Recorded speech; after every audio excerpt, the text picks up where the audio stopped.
Hello friend, स्वागत है आप लोगों का हमारे चैनल यूजीसी नेट एकेडमी साहित्य में।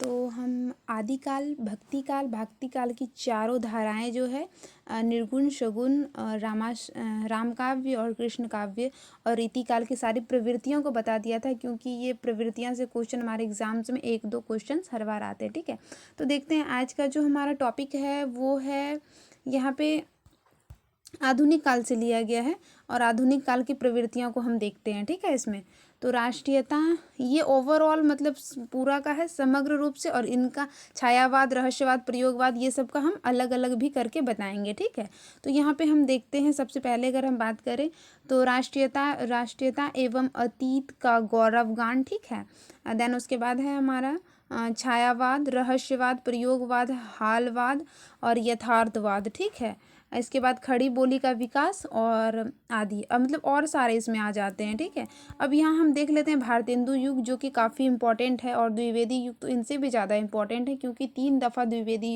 युग से उनकी प्रवृत्तियाँ से आ गई है। तो यहाँ पे देखते हैं इनकी विशेषता बोली या फिर प्रवृत्तियाँ भी यहाँ पे आप दे सकते हैं, वो भी हो जाएंगे। ठीक है, तो यहाँ देखते हैं इनमें इनमें जो आ जाएंगे हमारे राष्ट्रीय प्रेम की भावना। ठीक है, राष्ट्र प्रेम की भावना, जनवादी विचारधारा, हास्य व्यंग्य की प्रधानता, प्राकृतिक वर्णन, गद्य एवं उनकी अन्य विधाओं का विकास, छंद विधान की प्रधानता, और यहाँ पे बात करें तो भारतीय संस्कृति का गौरवगान। ठीक है, अगर हम यहाँ देखें द्विवेदी युग मतलब, तो यहाँ पर द्विवेदी ये हमारे भारतेंदु युग के हो गए, ये द्विवेदी युग की प्रवृत्तियों को हम देख रहे हैं अभी। ठीक है, तो यहाँ देखते हैं राष्ट्रीयता की भावना, मानवतावादी, उपदेशात्मकता, और यहाँ पे बात करें विषय परिधि का विस्तार, इतिवृत्तात्मक, ये तो मतलब पूछिए ही मत, मतलब बहुत ज़्यादा ये वाला आया इतिवृत्तात्मक। ठीक है, अगर इसमें काव्य के रूप देखेंगे हम तो यहाँ पे मुक्तक, प्रबंध काव्य, मुक्तक काव्य और खंड काव्य तीनों लिखे गए। ठीक है, तो ये हमारे ओवरऑल द्विवेदी युग के मोस्ट इंपॉर्टेंट में आ जाते हैं। ठीक है, तो यहाँ पे हम देखते हैं अब छायावाद के अंतर्गत इनकी क्या प्रवृत्तियाँ रही, क्योंकि छायावाद काफ़ी ज़्यादा इंपॉर्टेंट है। आधुनिक युग का स्वर्ण युग भी इनको कहा जाता है। ठीक है, तो देखते हैं इसमें व्यक्तिकता, यानी कि सबसे पहली बार ऐसा बोला जाता है कि व्यक्ति को मतलब छायावाद में महत्व दिया गया। ठीक है, प्राकृतिक सौंदर्य और प्रेम की व्यंजना, श्रृंगारिकता, उसके बाद आ जाता है रहस्यानुभूति और तत्व चिंतन। ठीक है, उसके बाद अगर हम बात करें वेदना और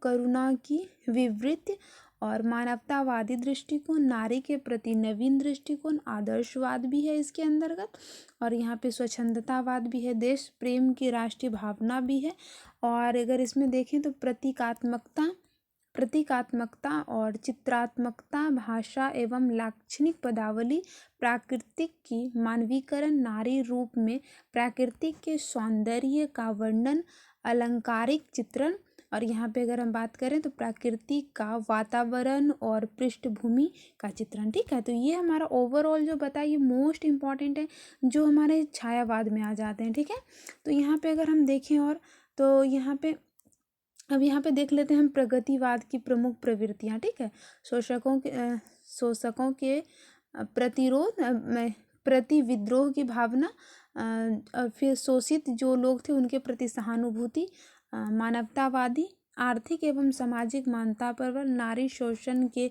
विरुद्ध मुक्ति की आवाज़, और अगर यहाँ बात करें तो पूंजीपतियों के प्रति अनास्था, ईश्वर के प्रति सहानुभूति, सामाजिक यथार्थ का चित्रण, प्रतीकों का प्रयोग, यथार्थवादी दृष्टिकोण, भाग्यवाद की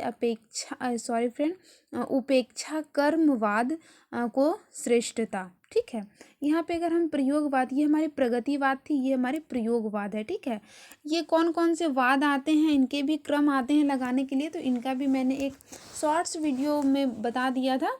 अगर आप देखना चाहते हैं तो आप शॉर्ट्स वीडियो प्लेलिस्ट चैनल पे जाके देख सकते हैं। ठीक है, तो यहाँ पे हम देखते हैं अब यहाँ प्रयोगवाद, समसामयिक जीवन का यथार्थ चित्रण, घोर अनिष्ट व्यक्तिकता, और फिर यहाँ पे विद्रोह का स्वर, लघु मानव की प्रतिष्ठा होगा फ्रेंड, यहाँ लघु मानव की प्रतिष्ठा, और फिर अनास्थावादी तथा संशयात्मक स्वर इनके। ठीक है, आस्था तथा भविष्य के प्रति विश्वास, और यहाँ पे देखें तो वेदना की अनुभूति का प्रयोग, समिष्ट कल्याण की भावना, वासना की नग्न अभिव्यक्ति इसमें भी दिखाया गया है।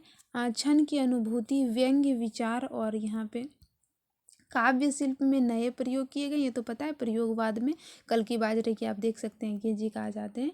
तो ऐसे बिंब का प्रयोग, नए उपमान दिए गए, असंगत अनुषंग असंगत अनुषंग का भी प्रयोग किया गया है इसमें, और नवीन प्रतीक को भी लिया गया है। तो ये आप लोग देख सकते हैं यहाँ पे।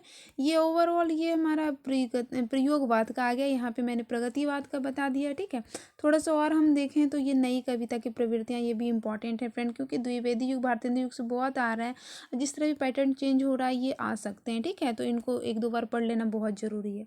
तो यहाँ अनुभूति की सच्चाई तथा यथार्थ बोल, काव्य की व्यापकता और दृष्टि की उन्मुक्ता, और मानवतावाद की नई परिभाषा, कुंठाओं और वर्जनाओं में से मुक्ति का संदेश, विवेक और विचार की कविता भी थी, द्वंद्व और संघर्ष, परिवेश संबंधित सत्यों का प्रकटन यहाँ पे देखें। और तो यथार्थ की तेवर, फिर नई कविता, वादमुक्त कविता, नारी के प्रति दृष्टिकोण, सौंदर्य बोध, प्रतीक, ठीक है। तो ये हमारे जो हैं ये हमारे नई कविता की प्रवृत्तियाँ में आ जाती हैं, ठीक है।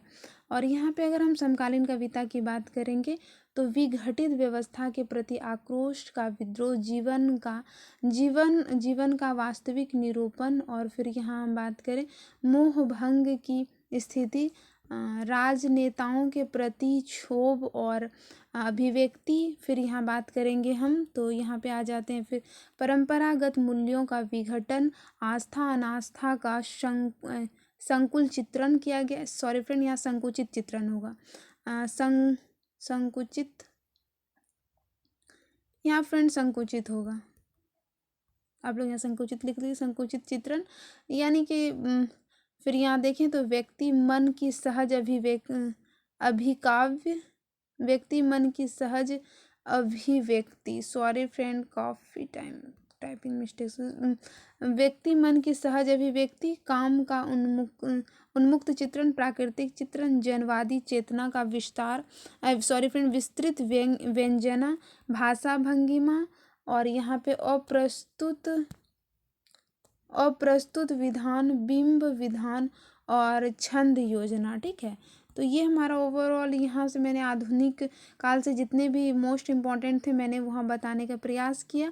कुछ टाइपिंग त्रुटि के लिए हम माफ़ी मांगेंगे, ये मेरी बहुत छोटी सी प्रयास है। आई होप आप लोगों को ये पसंद आई होगी। जो भी न्यू स्टूडेंट्स हैं उनके लिए, अगर आप यूजीसी नेट की हिंदी विषय से तैयारी कर रहे हैं या फिर किसी भी हिंदी एग्ज़ाम्स के लिए, तो आप चैनल को पे जाके देख सकते हैं। आपके लिए थोड़ा ना थोड़ा यूज़फुल ही रहेंगे, ठीक है। तो आई होप अगर आप ये पेपर 1 से जुड़ना चाहते हैं तो मैम का क्लास है easy notes for you online study channel, आप सर्च करके उनको फॉलो कर सकते हैं वहाँ, ठीक है। वो हिंदी और इंग्लिश दोनों में पढ़ाती है, दोनों मीडियम में, ठीक है। तो आई होप आपको ये क्लास अच्छी लगी होगी। तो वीडियो के साथ बने रहने के लिए बहुत बहुत धन्यवाद।